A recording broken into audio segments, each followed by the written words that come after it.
김영훈의 두뇌 교육을 시작하겠습니다. 오늘의 주제는 스스로 뇌의 그릇을 만드는 영재 덕후들입니다. 모 방송국에서 영재아이를 발굴하는 프로그램의 자문을 맡은 적이 있습니다. 지금까지 뇌과학이 밝혀낸 사실을 실제 사례에 적용할 수 있는 기회가 되었습니다. 여기서 무엇이든 암기하는 12세 기억력 영재 L군을 만났습니다. L군은 자신의 줄넘기 기록을 년, 월, 일 단위로 최고 기록 개수까지 기억하고 있었습니다. 이 아이는 무한대로 이어지는 소수 원주율도 무려 340자리까지 외우고 있었습니다. L군은 마치 랩을 한 것처럼 원주율을 외웠습니다. 원주율 179번째를 맞춰보란 질문에도 보란듯이 정답을 맞추었습니다. L군은 점심 메뉴며 원서 기호며 자기가 필히 꽂히는 것이라면 뭐든 외워버리는 기억력 영재입니다. 부모의 입장에서는 너무 쓸데없는 것을 외우면서 시간 낭비한다는 생각이 들었습니다.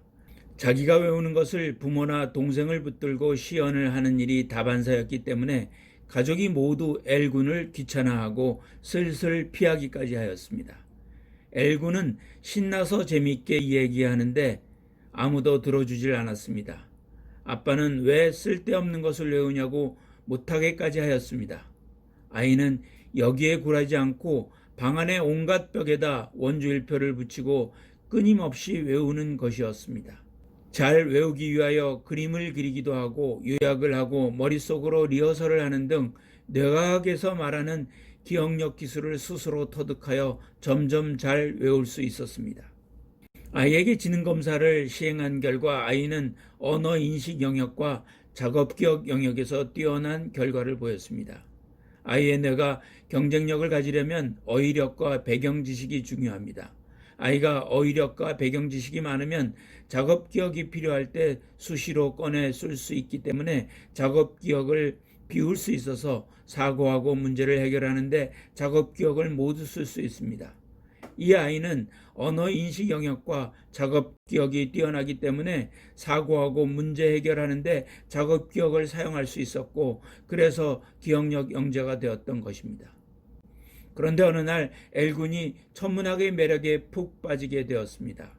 천문학과 같은 특정 분야에 관심을 가지게 되니 천문학의 덕후가 되기 시작하였습니다. 지학과 관련된 수능 기출문제 22문제 중 오답은 단 3개였습니다. L군은 단순히 암기만 하는 것이 아니라 원리도 명확하게 이해하고 있었습니다. 원주율표를 외우면서 얻은 기억력 기술을 천문학에 적용하기 시작하여 알록달록 요약 정리된 우주 노트까지 만들었습니다. 원주율표를 외우느라 그릇을 키워놓으니까 천문학 분야에서 대학생 수준의 문제를 풀 수 있을 정도의 역량을 발휘할 수 있었던 것입니다. 문제 해결력은 곧 창의력으로 이어지므로 L군은 영재의 요건을 갖추게 되었습니다.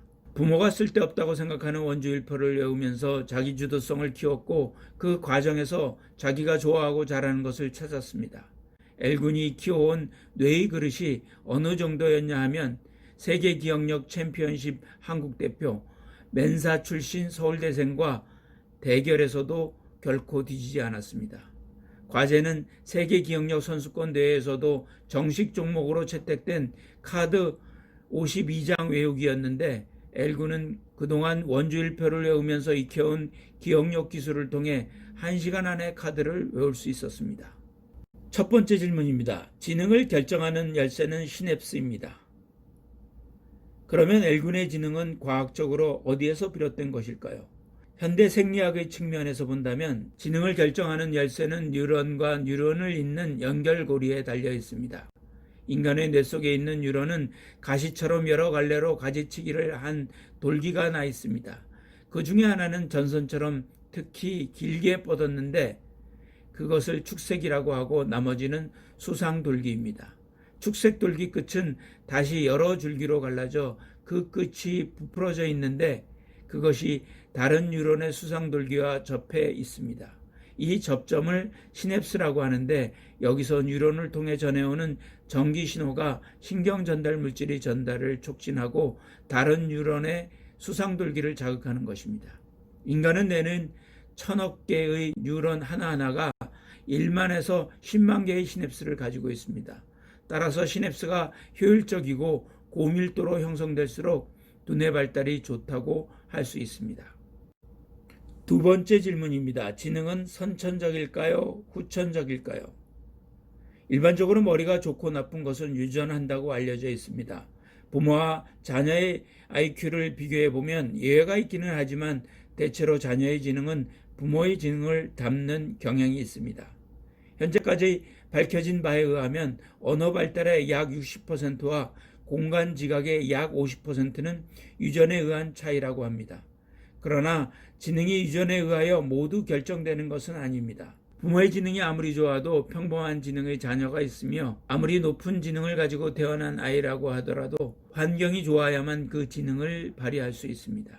유전과 환경, 어느 쪽이 더 지능에 영향을 주는지는 아직 논란이 있지만 지능과 관련된 유전자는 임신 당시의 상황, 출생 후의 환경 및 교육과 상호작용을 하고 있습니다. 우수한 지능의 아이는 부모의 지능을 무시할 수 없습니다. 일란성 쌍둥이에게 지능 검사를 해보면 IQ의 차이는 평균 6에 불과하고 10 이상 차이가 나는 경우는 거의 없습니다. 그러나 일란성 쌍둥이나 일반 형제는 IQ의 차이가 평균 10에 가깝고 때로는 30 이상의 큰 차이를 나타낼 수도 있습니다. 그러나 일란성 쌍둥이 중에서 태어나자마자 따로 살아온 경우에는 IQ의 차이가 평균 8.2이고 같은 가정에서 자라난 일란성 쌍둥이의 차이는 평균 6 이하입니다.